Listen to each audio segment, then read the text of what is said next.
जानते हैं भारत में जिस प्रकार से माननीय प्रधानमंत्री जी ने कुछ दिनों में भ्रष्टाचार के खिलाफ एक मुहिम छेड़ा है, जीरो टॉलरेंस अगेंस्ट करप्शन, ये भारतीय जनता पार्टी की सरकार का स्लोगन रहा है।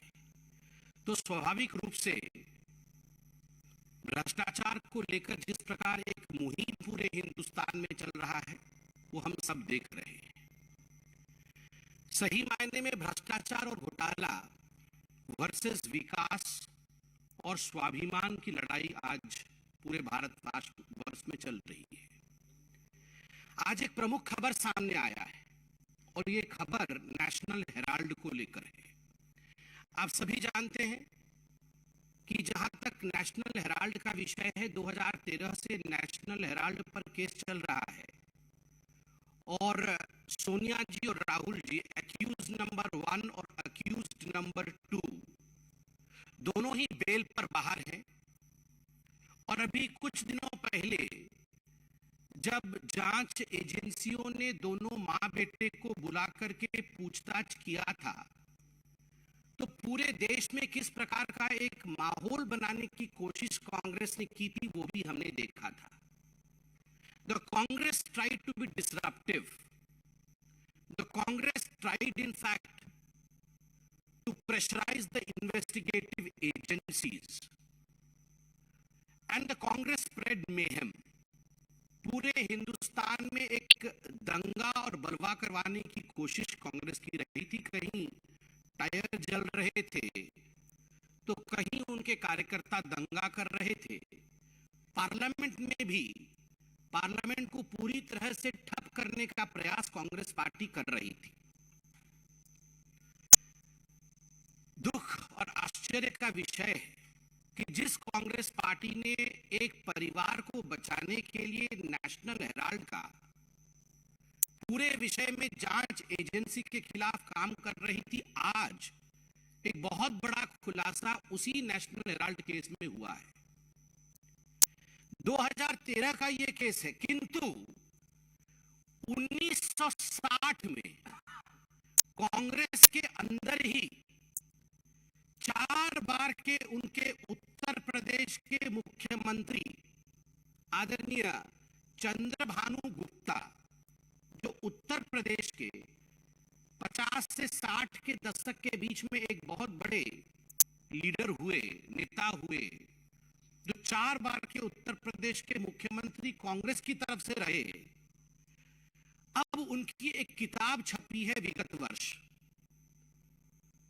गुप्ता जी को स्वर्ग सिधारे 4 दशक हो चुका है, मगर उन्होंने अपनी जीवनी लिखी थी। जीवनी का नाम है सफर कहीं रुका नहीं, झुका नहीं। उनके इस जीवनी में जो उन्होंने दशकों पहले लिखा था, 60 के दशक में लिखा था, उनकी मृत्यु भी हो गई है। अब वो जीवनी छपी है और उस जीवनी में जब नेशनल हेराल्ड के बारे में आप पढ़ेंगे तो अंग्रेजी में एक कहावत है, डेजा वू। आपको ऐसा लगेगा मानो हूबहू वही सब कुछ आज फिर से रूपांतर हो रहा है, फिर से उसी कहानी को दोहराई जा रही है। उस समय चंद्रभानु गुप्ता जी ने स्पष्ट शब्दों में क्या क्या कहा था मैं आपको बताता हूं। किताब में चंद्रभानु गुप्ता जी कहते हैं कि जो नेशनल हेराल्ड है उसके फंडिंग को लेकर बहुत सारे सवाल हम सबके मन में उठते रहे। जिस प्रकार से ये नेशनल हेराल्ड है, ये कोई कांग्रेस की पत्रिका नहीं है। चंद्रभानु गुप्ता जी कहते हैं ये कोई स्वतंत्रता संग्रामियों के लिए या भारतवर्ष की कहानी को प्रतिपादित करने की कोई अखबार नहीं है। ये अखबार जो है ये केवल नेहरू, जवाहरलाल नेहरू और इंदिरा गांधी को महिमा मंडित करने के लिए है और इसके लिए जो फंडिंग की जाती है उसमें गड़बड़ है। यहां तक चंद्रभानु गुप्ता कहते हैं कांग्रेस के 60 की दशक में कि यदि कोई इन्वेस्टिगेटिव एजेंसी, कोई जांच एजेंसी नेशनल हेराल्ड पे जांच खोल ले और उसके पैसे के विषय को अगर देखना शुरू कर दे तो बहुत बड़ा खुलासा, a big exposé will happen, बहुत बड़ा खुलासा हो जाएगा। आप सोचिए, ये जो परिवार है नेहरू परिवार, ये परिवार तब भी भ्रष्टाचारी है। तो ये भ्रष्टाचार इनको विरासत में मिली है। ये केवल सोनिया जी और राहुल जी भ्रष्टाचारी, ऐसा नहीं है। विरासत में परिवार में भ्रष्टाचार चला रहा है। और इसका जो खुलासा है ये चंद्रभानु गुप्ता जी करते हैं, उनके खुद के 4 बार के मुख्यमंत्री करते हैं। वो आगे कहते हैं, the policy of the National Herald was to promote the Nehru family only. एक ही पॉलिसी थी कि नेहरू फैमिली को प्रमोट किया जाए, और फ्रीडम ऑफ प्रेस के नाम पर जो भी नेहरू गांधी परिवार के खिलाफ कहता था, किस प्रकार से उनके खिलाफ मुहिम छेड़ा जाए, यह नेशनल हेराल्ड का मुख्य उद्देश्य था। उसमें कहते हैं कि उस समय भी, ये बहुत ध्यान देने योग्य विषय है, गलत तरीके से नेशनल हेराल्ड ने कांग्रेस से पैसे लिए। जो पैसे लोगों ने कांग्रेस पार्टी को दिए थे, चंदा में दिए थे, डोनेशन में दिए थे, उस पैसे को नेशनल हेराल्ड में लगाया गया। सोच के देखिए, आज भी 90 करोड़ रुपए का विषय चल रहा है कि किस प्रकार से करोड़ों रुपए कांग्रेस पार्टी से गलत तरीके से, असंवैधानिक तरीके से, इलीगल तरीके से money was siphoned from the Congress party to the National Herald, and from National Herald back to the mother and the son duo, the company called as Young India. तो ये जो मनी सर्किटिंग थी वो उस समय भी चल रही थी, और कांग्रेस का पैसा उस समय भी नेशनल हेराल्ड में गया था। सोच के देखिए, भ्रष्टाचार बेरोक टोक, अनस्टॉपेबल, मतलब भ्रष्टाचार और करप्शन तब से चल रहा है, नेहरू जी के समय से।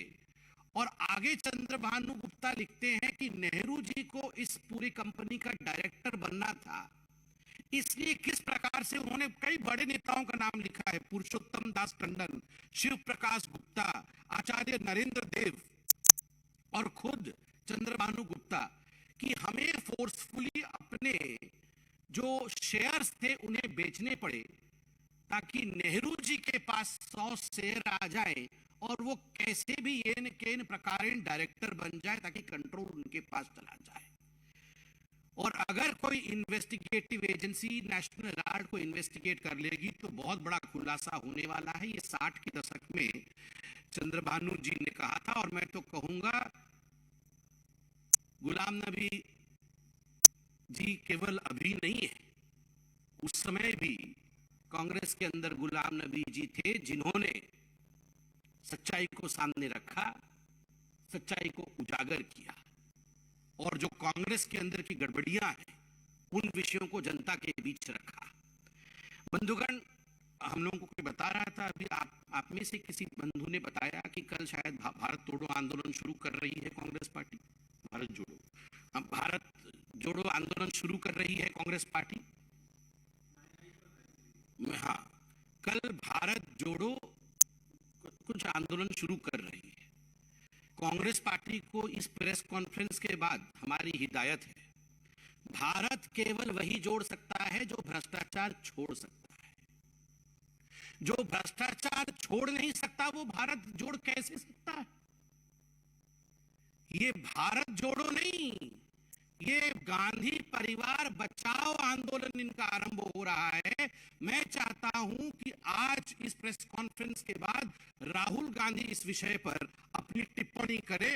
आंदोलन से पहले वो इस विषय को बताएं कि वास्तविकता क्या है। दूसरा, मैंने कहा था कि स्वाभिमान का विषय भी महत्वपूर्ण है। कांग्रेस पार्टी को लेकर कई बार मन के अंदर बहुत विस्मय की स्थिति हो जाती है। आश्चर्य होता है कि कुछ विषयों पर कांग्रेस पार्टी टिप्पणी कैसे कर सकती है। अब देखिए, कल बहुत बड़ा दिन था। आईएनएस विक्रांत भारत के जो नेवी है उसका इंसिग्ना, जिसको हम सिंबल कहते हैं, फ्लैग कहते हैं, उसका एक बहुत बड़ा बदलाव हुआ। उसमें भी जिस प्रकार कांग्रेस पार्टी कह रही थी, उस पर तो मैं जवाब दूंगा, मगर एक खुशखबरी पहले मैं आपको बताऊं। आप सभी जानते हैं आजादी का अमृत महोत्सव मनाया जा रहा है। 75 वर्ष पूर्ण हुए भारतवर्ष को आजाद हुए, और ये सुंदरता देखिए, हम अंग्रेजों से आजाद हुए 75 वर्ष पहले, और कल के दिन ये खबर आई कि अंग्रेज साम्राज्य यूके को पछाड़ करके भारत वैश्विक आर्थिक जगत में, इकोनॉमिक वर्ल्ड में और इकोनॉमिक पोजीशन में भारत कल 5वें नंबर का देश बना, और यूके जो 5वें नंबर का देश था वो 6ठे पोजीशन में चला गया। UK has become the 6th biggest economic power, and India has taken over UK to become the 5th largest economic power of the world. और वह भी जब 75 वर्ष पूर्ण हो रहे हैं हमारे स्वतंत्रता के, this is something like a poetic justice. हम जिनके अंतर्गत थे आज हम उनसे बड़े हो गए हैं, हम जिनके अधीन थे आज आर्थिक रूप से उनसे बड़े हो गए हैं, उनसे आगे निकल गए हैं। मोदी है तो मुमकिन है। ये जो रिफॉर्मिस्ट और performance oriented governance Modi ji ने दिया है, उसका नतीजा है कि आज हिंदुस्तान आगे निकला है। मगर कांग्रेस है कि उसका जो कॉलोनियल माइंडसेट है वो अभी तक जा नहीं रही है। आश्चर्य का विषय है, कल नेवी के फ्लैग में चेंज किया गया, बदलाव किया गया। मैं आपको दिखाना चाहूंगा, आप देखिए 50 से 2001 के बीच यह थी इंडिया के नेवी की फ्लैग, जिसमें आप एक क्रॉस देख सकते हैं। ये क्रॉस जो है सेंट जॉर्ज का क्रॉस है, उनकी निशानी है जो ब्रिटिशर्स ने लगाया था। जब 2001 और 2004 के बीच में वाजपेयी जी की सरकार रही, तो आदरणीय वाजपेयी जी की सरकार ने ब्रिटिश के इस निशानी को मिटाया था, हटा दिया था। उसके बाद पुनः सोनिया जी के आग्रह करने पर कि इस निशानी को, सेंट जॉर्ज की निशानी को, अंग्रेजों के इस निशानी को पुनः स्थापित की जाए, उसे मिटाई ना जाए, तो अंग्रेजों के उस निशानी को पुनः स्थापित किया गया। और आज हम गर्व के साथ कह सकते हैं कि मोदी है तो मुमकिन है। आज मोदी जी ने दोबारा जो कॉलोनियल इंसिग्ना था, जो एक ब्रिटिशर्स की निशानी थी हमारे फ्लैग में, उसे निकाला है। और सबसे बड़ा विषय है छत्रपति शिवाजी महाराज और मराठा, जिन्होंने हिंदुस्तान को एक सशक्त नौसेना दिया था, उनके सील को स्थापित किया है, कहीं न कहीं भारत के स्वाभिमान को स्थापित किया है। इसके लिए हम धन्यवाद करना चाहेंगे प्रत्येक हिंदुस्तानी का, कि प्रत्येक हिंदुस्तानी के दिल में आज एक गर्व का भाव है। और कांग्रेस पार्टी से मुझे तो कहने का मन नहीं कर रहा है, कहना पड़ रहा है कि सोनिया जी, Rahul ji, you should explain as to why you brought back the British sign, as to why you brought back the colonial sign. And कल तो खुशी का दिन था, उस पर भी इस प्रकार से मातम करना मुझे लगता है ये उचित नहीं है। और बंधुओं, सबसे बड़ा विषय महिलाओं के सशक्तिकरण और महिलाओं के स्वाभिमान को लेकर जिस प्रकार राजस्थान के मुख्यमंत्री ने हमला किया है, उसकी भी भारतीय जनता पार्टी निंदा करती है। आप सब जानते हैं कि एनसीआरबी की डाटा अगस्त 29 को निकला था। एनसीआरबी की डाटा के मुताबिक दुखद विषय है कि कांग्रेस पार्टी द्वारा शासित राजस्थान आज जहां तक बलात्कार और रेप के मामले हैं उसमें सर्वाधिक आगे है। वो नंबर 1 पोजीशन में है इंडिया में। 6340 रेप के केस 2021 में हुए हैं। जिस प्रकार का परफॉर्मेंस लॉ एंड ऑर्डर को लेकर राजस्थान का रहा है, जब अशोक गहलोत जी से इस पे सवाल पूछा गया तो मुझे तकलीफ हो रही है। अशोक गहलोत जी ने जिस प्रकार का जवाब दिया, दैट वाज क्वाइट इनसेंसिटिव। वो महिलाओं को लेकर असंवेदनशील था। अशोक गहलोत जी ने कहा कि कोई फॉरेनर या बाहर के लोग आके रेप नहीं करते, ये तो घर वाले ही कर देते हैं। लड़की के जो अपने रिश्तेदार होते हैं, जानकार होते हैं, वो तो घर वाले ही ऐसा काम करते हैं। और 56% केस ऐसे हैं जो लड़कियां झूठ बोलती हैं, उनके रेप नहीं होते हैं, वो आके झूठे केस दर्ज करती। और ऐसी लड़कियों के ऊपर कार्यवाही करूंगा मैं। विक्टिम्स जो हैं, जिनके साथ अन्याय हुआ, उनके साथ खड़े होने के बदले, उनके मनोबल को बढ़ाने के बदले अगर एक मुख्यमंत्री इस प्रकार का बयान देगा कि 56% लड़कियां झूठी है और उनको मैं दंडित करूंगा, तो क्या महिलाएं जाकर पुलिस स्टेशन में रिपोर्ट दर्ज करा पाएंगी? क्या महिलाएं सशक्त महसूस करेंगी राजस्थान में? क्या महिलाएं निडर होकर, निर्भीक होकर अपने विषय को कानून के सामने प्रतिपादित कर पाएंगी? कदाचित नहीं। मुझे तो बड़ा कष्ट होता है कि इस प्रकार के बयान से अशोक गहलोत जी कहीं ना कहीं जो कांग्रेस की माइंडसेट है उसे दर्शाते हैं। और मैं निवेदन करूंगा आप सभी पत्रकारों से भी कि इस विषय को लेकर अशोक गहलोत जी से क्लैरिफिकेशन जरूर मांगा जाए, उनसे माफी जरूर मांगी जाए। बहुत बहुत धन्यवाद। कोई प्रश्न हो तो आप बताइए।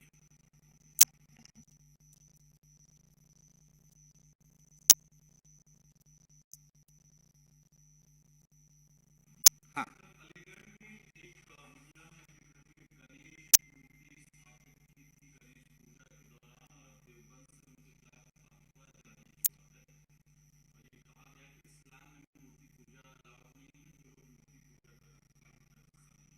ये विषय मुझे भी पता नहीं, देखना पड़ेगा।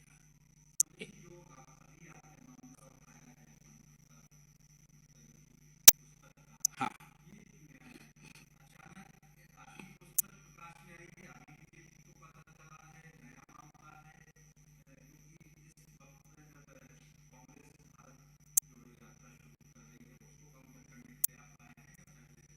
नहीं, मैंने जैसे बताया, आदरणीय चंद्रभानु गुप्ता जी का निधन तो 4 दशकों पहले हो गया है। पुस्तक विगत वर्ष छपा है, मगर आज कई अखबारों ने इस पर प्रमुखता के साथ खबर छापा है। तो स्वाभाविक है जब मीडिया इतने अध्ययन के पश्चात एक गंभीर विषय को उठाती है, चतुर्थ स्तंभ है लोकतंत्र का, तो स्वाभाविक है उस विषय को आगे बढ़ाना हमारा कर्तव्य है। मीडिया और पॉलिटिकल पार्टीज ये दोनों भाई हैं, एक साथ काम करते हैं।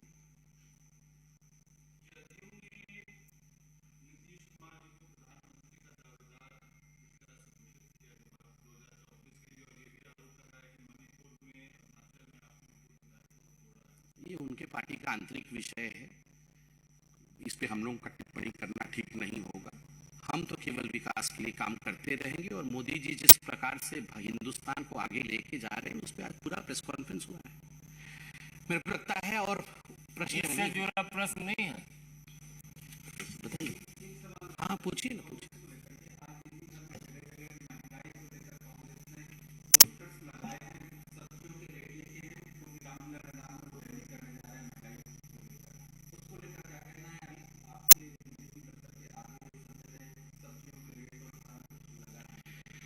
देखिए, लोकतंत्र में विपक्ष अपने विषय को प्रतिपादित कर सकती है, अपने विषय को लेके सड़कों पर भी उतर सकती है, यही लोकतंत्र की सुंदरता है। किंतु हमने आज कांग्रेस पार्टी से प्रश्न पूछा है कि जो लोग भ्रष्टाचारी हैं, जिनके पार्टी के अभी की अध्यक्षा और विगत अध्यक्ष दोनों ही भ्रष्टाचार के मामले पर बेल पर बाहर हैं, उनको इन गंभीर प्रश्नों का उत्तर देना चाहिए। जो प्रश्न आज अखबारों ने उठाए हैं, उनके खुद के मुख्यमंत्री ने 60 के दशक में नेशनल हेराल्ड को लेकर कमेंट किया था और आज भी वो प्रासंगिक है। दोनों माँ बेटे आज बेल पे बाहर हैं। जांच पड़ताल चल रही है, तो हमने उनसे सवाल पूछा है, तो कल रैली करेंगे, उसमें जवाब दे दें। हमने तो कहा भारत जोड़ेगा वही जो भ्रष्टाचार छोड़ेगा। भ्रष्टाचार पकड़कर भारत जुड़ नहीं सकता है। नीरज पांडे।